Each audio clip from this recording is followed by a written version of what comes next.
Hey everybody, it's Wolvash. Welcome back to Werewolf the Apocalypse Heart of the Woods. Chapter 4, Lost in the Woods. We're a werewolf now. Let's have some fun with it. Breed Homid. Auspice unknown. Rank cub. Tribe unknown. Lupus. Anything changed in our character sheet? Yep, the breed, the auspice, rank, and tribe. We are super look at us. Look at us. We're almost like a chart here. We're not super brave, super analytical, kind of inspiring, kind of spiritual, a little cunning. Everything that we're doing now, Anya's loyal, Bartek's neutral, Daniel's cautious, Kim is sympathetic, Cornell's friendly now, Lisa's cautious, Olga's neutral, Pat's sympathetic, neutral, cautious. Okay, so nobody's flat out like unfriendly with us right now, so that's okay at the moment. Heart of the forest. The morning smelled of fir, earth, and the forest. Over the gentle snoring that filled the warm space under the low-hanging branches of an old spruce tree, I heard a squirrel. I was hungry. Quietly crawled outside. Quietly, so as not to wake anyone, I crawled outside. Alone, hiding in the tall grass, I sniffed around. The sky was bright, and the forest around me was dark and full of interesting smells. High in the trees, birds yelled about status, sex, and violence. What? Did they? I mean, birds? I mean, I guess that all makes sense. It seems like things birds would talk about. Memory started to come back. Something opened in my mind, and memory started flooding back. The fight, the gunshot, the strange dream about being a werewolf. A creature stirred in the bushes nearby. A tall, dark silhouette. A strangely familiar smell. I tensed up. I tensed up and watched the human as they looked around. "Maia, there you are," they said when they noticed me. It was time to get out of there. I spasmed. Suddenly, a feeling like a cramp or spasm surged through me and everything changed. I was Hamid, the human form. Okay. That switches, will tell us when we're back and forth. Hamid or Lupus. My body started resetting itself to the familiar shape, and it hurt. My bones broke and fused again. Muscles and sinews moved under my skin. I cried and thrashed. Then, panting and sweaty, I was Hamid again. I hit the ground with my bare ass. Colors exploded. The morning breeze suddenly became cold, and I shivered. Confused, I looked at the person approaching me. "You look cold." Cornell smirked and threw me a bundle of clothes. "You better not change for a while. They won't survive it. Not till you learn the right, at least." I took the bundle. I snatched the bundle and started pulling the clothes on. Sneakers, loose-fitting jeans, and a hoodie with a unicorn. They fit perfectly. I thought about the previous night when I was raging through the forest, about how differently I experienced the world through the wolf senses, and about the discomfort and confusion of changing shape. There was no denying it. I was no longer human. It was... Let's see. Was I in trouble now? Yeah, because you killed some dudes. "There was a murder last night," I said anxiously. "What if they find my DNA at the crime scene?" "We'll take care of that. Human laws aren't as relevant for you anymore." We just stood there for a moment in silence. I was wondering how one usually learned that they were a werewolf.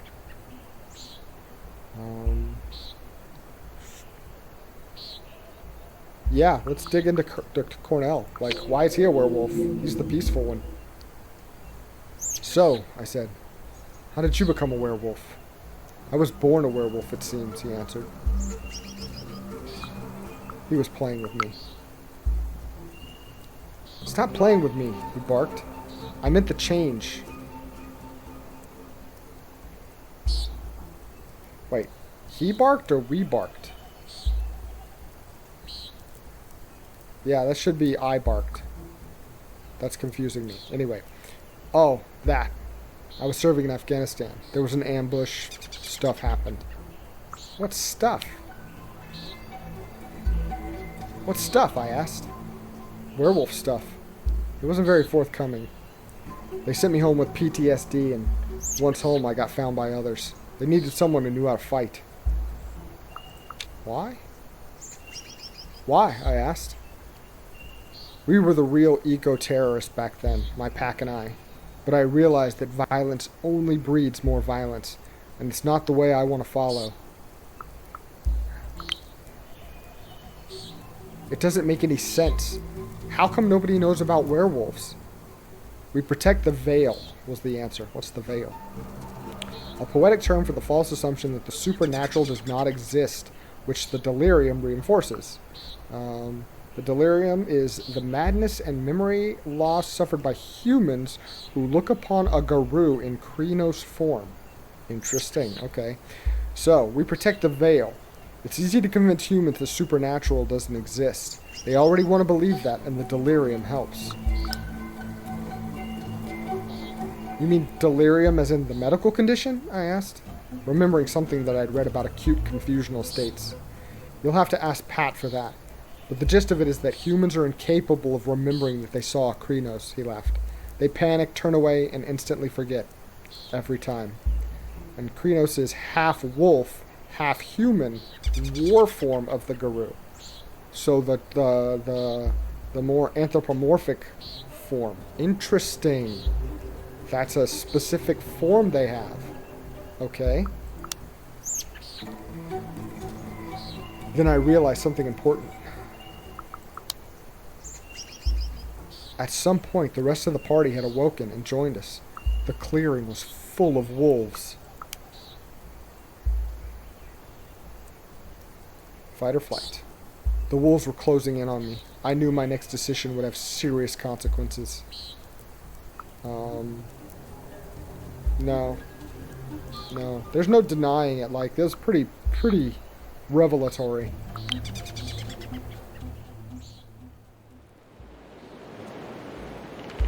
Hiding the bodies. The headless body was heavy. They said that, as my first kill, it was my burden. It was my duty to take it to the barrows. I didn't want to do it. I don't want to do this, I said as it slipped from my hands. Again. You have to balance the death you cause with your achievements, Cornell looked me in the eyes. That is the path of the guru. The term werewolves use for themselves. I figured like loup guru is like the French, I think, for werewolf. He accompanied me, carrying the severed head in a bag. The others stayed behind, covering their tracks. I couldn't accept that I'd killed someone. I murdered a person. How do you live with that? It's hard, Cornell admitted, looking at me with sympathy. But we're at war. Death happens. The faster you learn to accept and honor it, the better the soldier you'll be. I just kept dragging the body. I can afford to lose more health than I can willpower, but the body was too heavy. I kept dragging the body, but the burden was too much to bear. I was tired and hurt, and I just couldn't do it anymore. I looked at the body and I really wanted to say something, but I choked on my words. I curled up into a ball with my arms around my head. I can't, I said, and then it was the only thing I could say, louder and louder until it became a shriek. I can't. Cornell sighed and kneeled beside me. You're a werewolf. Gaia's soldier, the earth. Yeah, we got that. There's nothing you can't do. Get up. We have a world to save. And you have a legacy to fulfill and a debt to pay. Interesting. So we're like superhero werewolves, kind of, I guess. I took a deep breath. He was right. I was here for a reason, and I had things to do. I changed. Choose your form. Okay. Interesting. Glabro. Strong enough to lift heavy things without breaking a sweat and intimidate. Krynos, the war form. Ruthless killing machine. Nothing subtle about it. Hispo, a monstrous wolf. Smart, fast, heavy, and scary. Lupus is a wolf form. Just looks like a wolf. I'm gonna go with Glabro right now. I feel like that might be a good, like, this is conspicuous. This, Lupus and Glabro are the least conspicuous, I think. Though Glabro is still pretty buff, but I want to try that out, so. I was Glabro, the near-human form. The pain was stronger than I ever imagined. I felt my muscles spasm as they rearranged themselves. My jaw cracked and my mouth filled with blood. I clenched my fists and claws drove into my palms. I screamed. When I rose, panting and sweaty, I was more than a human. I was Glabro, wolfish, strong, scary.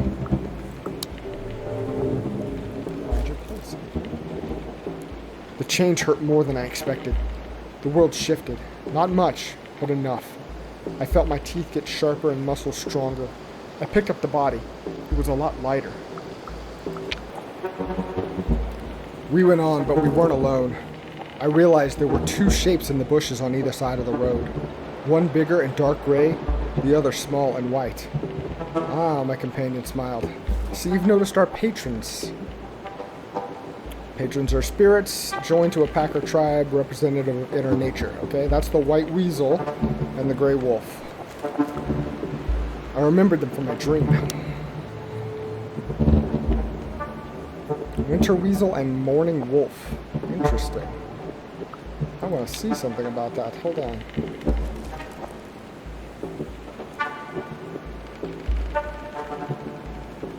Nope. We don't have anything about that yet. Okay. Yeah, we know each other, I said, remembering my dream. We sort of met the other night. The two animals stopped in front of me in the middle of the path. We came here to teach the cub, said the wolf. She smelled of ash and tears. Was I hallucinating? I couldn't believe what I saw. It made no sense. I felt as if my brain was short-circuiting, trying to interpret signals not meant for human systems. Was there really a weasel? When I turned my eyes away from the weasel, it flickered, as if it was just a projection on a broken screen. One moment an animal, a moment later just an idea. When it talked, the air smelled of electric discharge, and I felt like the words displayed directly in my mind. They wouldn't leave me alone.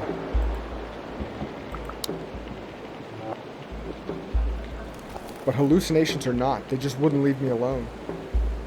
The weasel circled me, and before I knew it, I could feel small claws on my leg, then on my back, and then on my arm. It smelled of musk and electricity, and then it bit my ear.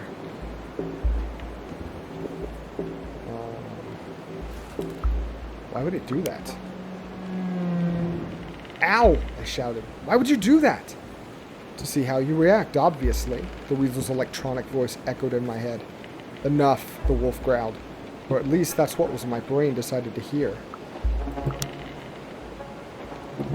In the beginning there was Gaia, aka Mother Earth, and she gave birth to a mighty breed of warriors, the weasel began. It sounded electronical, like a teenager reading a Wikipedia page over a voice chat. They were called Garou. That's werewolves in Werewolfish. Okay. And their sole purpose was to protect Gaia. They failed, wailed the wolf. I looked at the wolf. There was danger everywhere, shrugged the wolf. And I looked to her for advice. When time began, Gaia released three primal forces upon the earth. The Weaver, the Wild, and the Worm, the weasel continued. The Wild was the untamed force of life and creation. The cold, ruthless Weaver gave structure to the world, and the Worm destroyed what needed to be destroyed, creating balance. Let's see. Manifestation of order, manifestation of pure change, manifestation of evil, entropy, and decay. Were we creatures of the wild? So, were werewolves creatures of the wild? An untamed force of life? They were Gaia's children, the wolf snarled, born to herd and contain humans. I could see that something went wrong, I smiled wryly. The Weaver grew too ambitious and trapped the Worm within its lifeless web. the weasel answered. Confined and denied, the worm went slowly insane. Now Gaia is dying, choked by the weaver and eaten alive by the worm, wailed the wolf. And the wild is not the one you should fight, she snarled. You were born to protect it. Then it turned and led the way. It didn't look much different than other parts of the forest, until you noticed the mounds, that is. There was something about the flattened hills that drew my full attention. I could remember. A memory stirred in my mind. No, it wasn't a memory. It was a feeling anchored in my chest, akin to the taste of ash in my mouth and the smell of smoke. Longing, sadness, resignation. A sense of sacredness. It filled me with a calm excitement, and when I closed my eyes, I saw a fire burning in the darkness. Cornell kneeled near one of the mounds, put his hand on it, and whispered a few words. I saw the ground open slowly, like a mouth in the earth. I sighed. Let's do this. We put the body in the hole.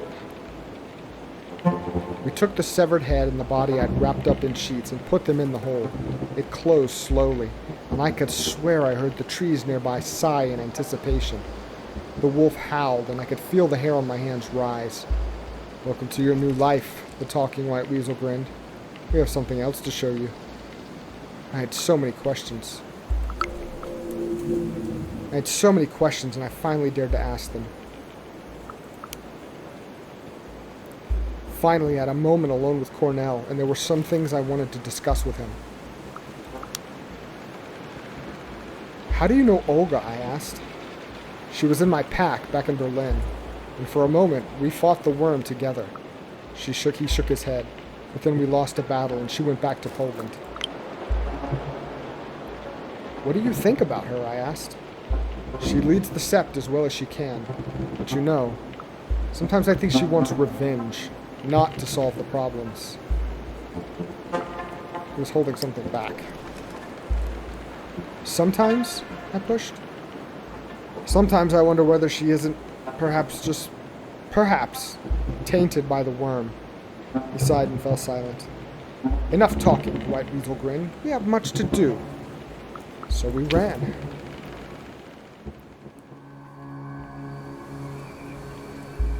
You're a cub, so you have special privileges, said the weasel. Puscha will grant you a vision. You must see to understand, said the wolf. Think carefully before you choose what to see. Your future, your destiny, the present, the forest, the past, your family. That's what we're all about, is our past and our family, so that's what I want to see. The tangled paths. It was hard to find the barrows, although I knew where they were. When I looked behind me, the path had disappeared. I felt the Puscha playing with me, twisting paths, blocking my way with bushes and dead trees, and then suddenly opening a new path that was straight and full of sunshine. I got tired of it. I decided to make my own way. Since the change, I had become acutely aware of how my body worked, and I remembered what humans were good at: running. Stubborn, relentless, long-distance running. Not as fast as a deer, not as nimble as a wolf, but steady and without rest. So I ran. Ooh, this human is not good at running. Definitely not without rest. And then I was there. The barrows. I climbed the nearest hill. When I was at the top, I stumbled on something. A shape in the grass. A skull watching me from bleached eye sockets.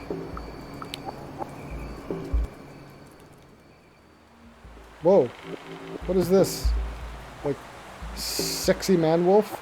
This is weird right here. This is this is weird. And there's like a ghost horse here.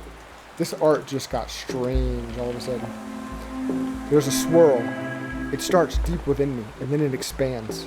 Everything is in motion. There is no center anymore. I see a village. There's a village in the forest, and there's the howl of a wolf. People stop and look around, frightened. The howl is like a keen. The houses are mere huts. There's almost nothing that protects the people from the forest. Their clothes are rags, their feet are bare, their hair and long beards are unkempt. There are wolf cubs, and there's blood. Then the howling begins, the mournful, blood-curdling keen of a mother who has lost her children. Watch, whispers the voice in my head. Watch and remember. But I want to act. But I cannot just stand by and watch. I want to act. I weigh everything for and against the humans, and I find them guilty. The forest wakes up, erupts with rage, and powerful furred bodies surge through the trees toward the village. The humans try to escape. They scream and beg for mercy. They try to protect themselves with fire. The Garou rise up, their talons red with blood, their eyes glazed with fury, and the fire is yanked from the hands of the villagers. The houses start to burn. The keening turns into a howl of joy. My family burned villages for the Puscha for ages. That would make you kind of feared and hated. Yep. The Garou have my eyes, my face. They are my family. I'm the blood of their blood. I am part of the story from the very beginning. And I do it again. And then it happens again. The humans return. They rebuild the village, this time stronger and better protected. The keening begin once more. Then we, the Garou, come down on them like wolves on the fold. And again. New villagers, new fires, more blood. I don't want to do this anymore. I don't want to do this anymore, but the keening begins again. My heart fills with grief and rage, and villages burn, until one day there is only one Garou left in the family, and he slays his own kindred in the fit of his first rage. I know him. He is young, but I recognize in him someone in him. An old man I know. He used to tell me stories about the forest before my mother took me away. I stay there and watch, but can't move. My throat burns, my stomach is in knots. I want to scream, but I have no mouth. I feel the fire, I smell the blood. I smell ash and tears. I see the large, ash-gray wolf looking straight at me. Her eyes are golden. She weeps. It is in your blood, she says to me. It is your duty. It is you. Come with me, child. Be my fangs and claws. There is no one else to be my cub. Come to me, child. I will nurse you. I will lick your wounds. We will kill together. We will feast and we will be merry. The forest will grow. I looked at her, and perhaps for the first time I saw her for who she was. Her pelt was marred with fire, her eyes smoking embers. Ash was falling from her heaving flanks. She looked old, ancient, seething with anger. She was the wolf from my vision. She was one of the wolves from my vision, watching my grandfather from the darkness, waiting for the village to burn. But she was more than that. She was the forest. She was also the spirit of the forest, the Puscha herself, wounded, hurt, violated, and mourning all her children that humans had killed. At least, that's what I thought when I looked at her. The wolf mother looked back at me, and something in her eyes made me realize that she was helping my family for generations, and that my family used to serve her. Join me, she pleaded. Only you can understand me. Only you. But I turned and ran. I took a step back, then another, and another. I turned and ran. I hoped the village was still there.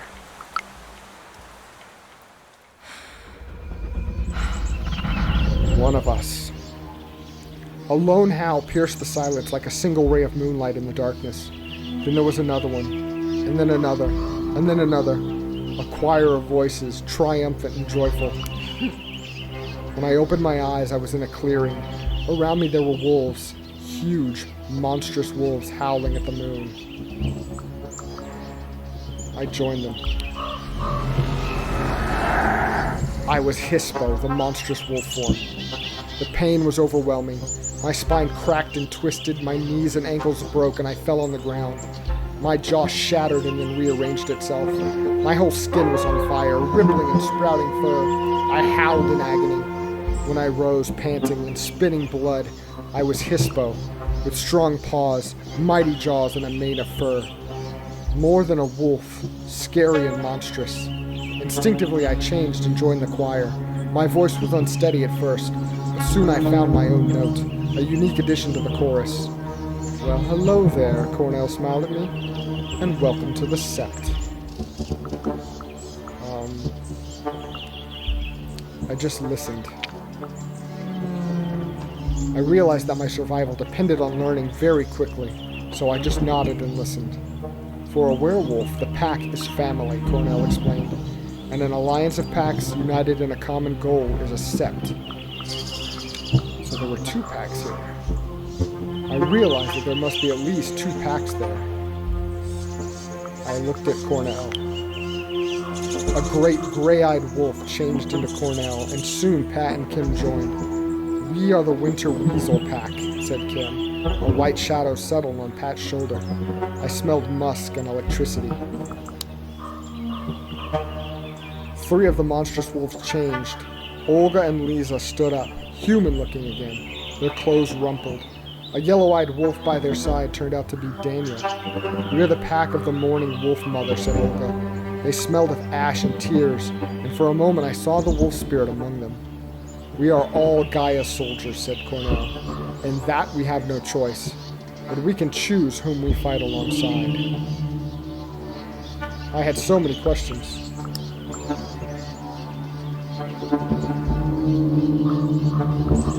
Let's see.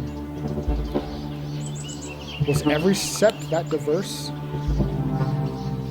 You are from all over Europe, I noticed. Is this like a standard for a sept? I looked at Cornell.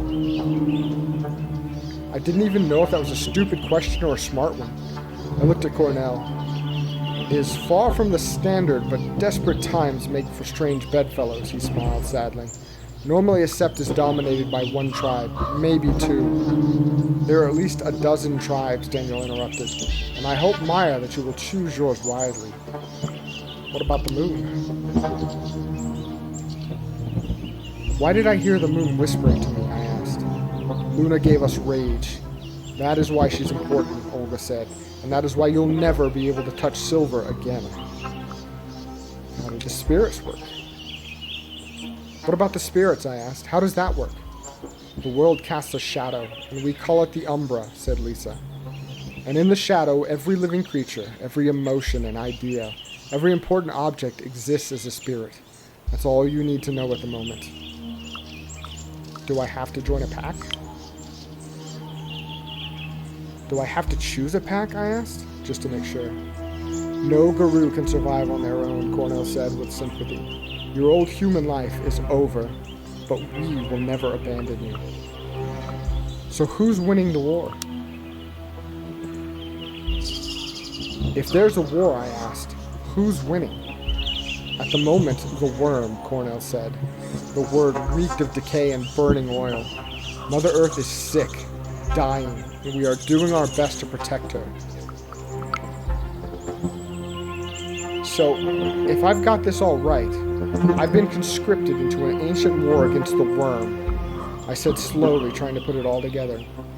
And the moon gave me rage as a weapon, but I must avoid silver.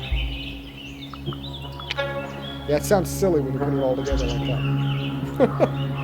And there's a whole secret world of spirits, and I have to join a pack and choose a tribe.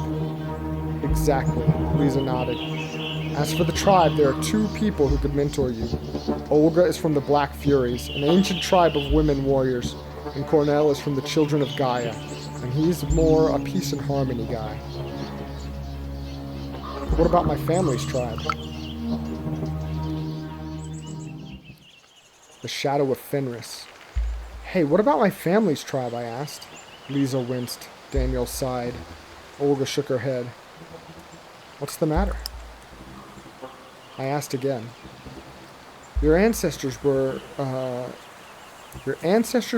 Get of Fenris, And no one here wants to have anything to do with that tribe, Cornell answered. They stand against everything we believe in. Did I come from a tainted bloodline?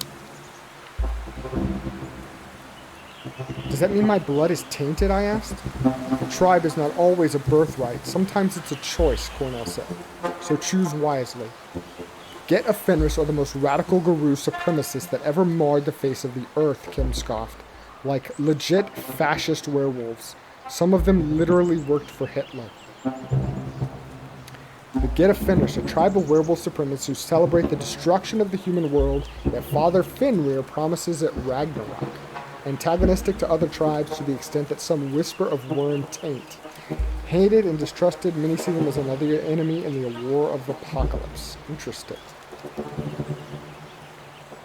I had the right to know my legacy. Thank you for telling me, I said. I had the right to learn about where I came from. For a moment, we were all silent. I needed to know more about the tribes. I wanted to learn more about the tribes and find an option that would resonate with who I was.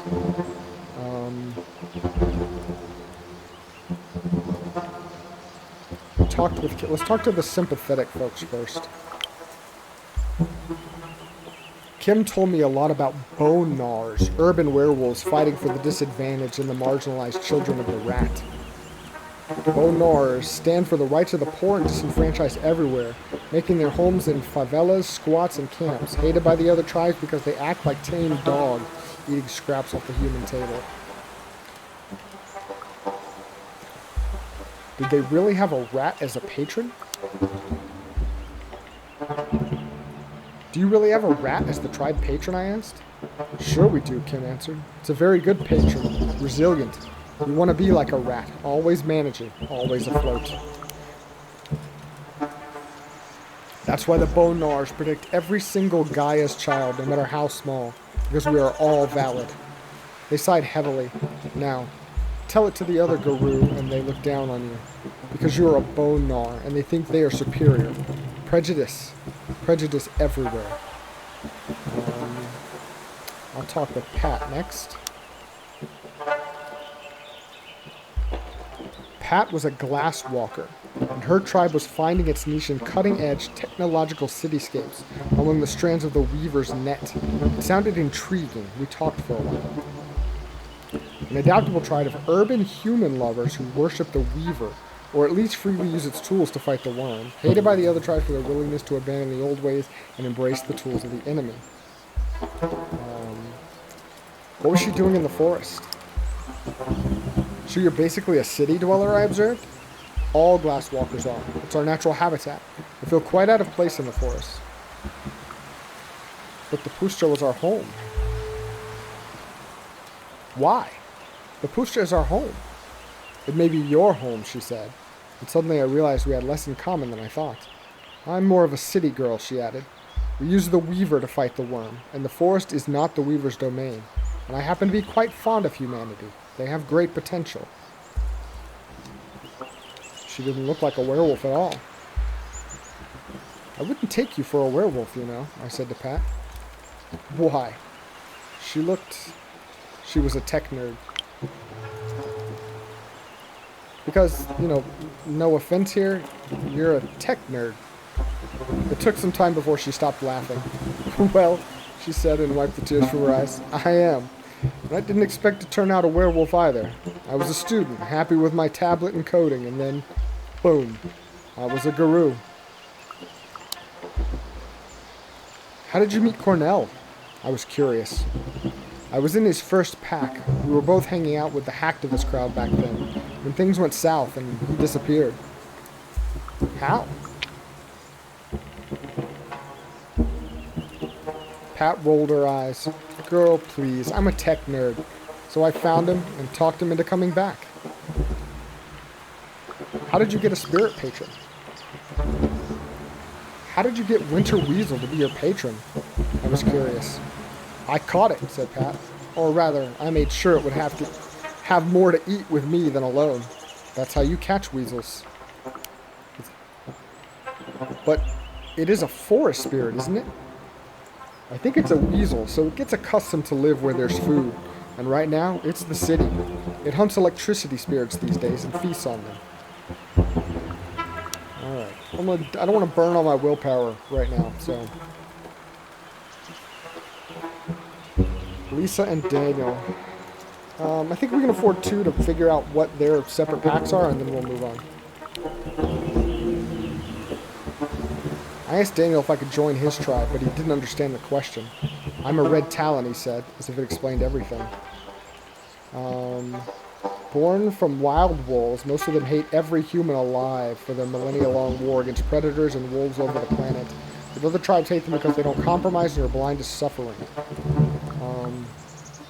What exactly were red talons? Is it the tribe of the... Is it the T tribe? Or is that the... Oh, he stutters, okay. It is the tribe of the Guru who are born as wolves, Daniel explained. We usually don't mix with others, and we kill humans. But since I'm the only one here, I decided that it was better to join the rest. Why? He looked at me as if I were stupid. What are you, stupid? He asked a second later. There is always strength in numbers. I protect my folk better than when there are more wolves around. Your folk? Wolves. This was all I wanted from him. Yeah, I don't think I want to go his route. I don't think I want to kill all humans. I'm not Bender. Lisa. I asked Lisa about her tribe. She inherited her Sibarak legacy from her Buryat grandfather. She said I didn't know the proper legends, customs, and culture to join. Their hate, sorrow, and rage are deeper than any other tribes because their icy Siberian homeland is melting and decaying. They are now they are despised by the other tribes as half-breed loners who care only for themselves. How did she become a werewolf? My grandpa saw that I had a soul of a wolf and started teaching me about the spirit world. She looked at me with her violet eyes. When the time was right, he guided me through the change. My grandpa helped me. I realized that I had more in common with Lisa than I previously thought. My grandpa was telling me stories about the Pushcha, I said, and I think that made me who I am now. Oh, he did more then. He must have told you about the Guru, Lisa said. How else would you know about the high tongue? What's the high tongue? The language of the Guru. It depends much on the body language and tone as actual words. It's instinctive, accented by pheromones, growls, and whines. So I asked, not sure how to approach the topic. Sibarak. I mean, you're from Siberia. I hesitated and Lisa smirked. But the tribe name reminds me of something. Yes, Sibarak. She pronounced it differently, so it sounded like a Polish word. But wasn't the word Russian? Why are you saying it that way? I asked. I thought the word was Russian. In Russian, it means someone from Siberia. But in Polish, it has its own very specific meaning, Lisa explained. It's a word for political prisoners exiled to Siberia, and there were tens and thousands of them. So why was she using the name? So why are you using the name if it has such a loaded meaning? I couldn't understand. Lisa sighed. My tribe name describes both of my legacies. My granny was a political exile, and my grandpa was a Siberian indigenous. I use it because it speaks the truth. Alright. So, I don't want to talk anymore. But I was too exhausted to bug them with personal questions. The one thing is bugging me, I said. Why are there so many of you here? Suddenly, everyone in Białowieża is a werewolf or what? You know nothing, cub. Olga laughed bitterly. A mere century ago, there were dozens of packs in these forests. But none of the old guard survived the 90s, Lisa shook her head. We had to start from scratch. Until you showed up, there were only 6 of us. And the 3 of us not even local, Cornell pointed out. 2 packs too small for their own good. Anyway, before you're admitted to a tribe, you need to prove yourself. prove myself? I was shocked. Hadn't I proven myself enough already?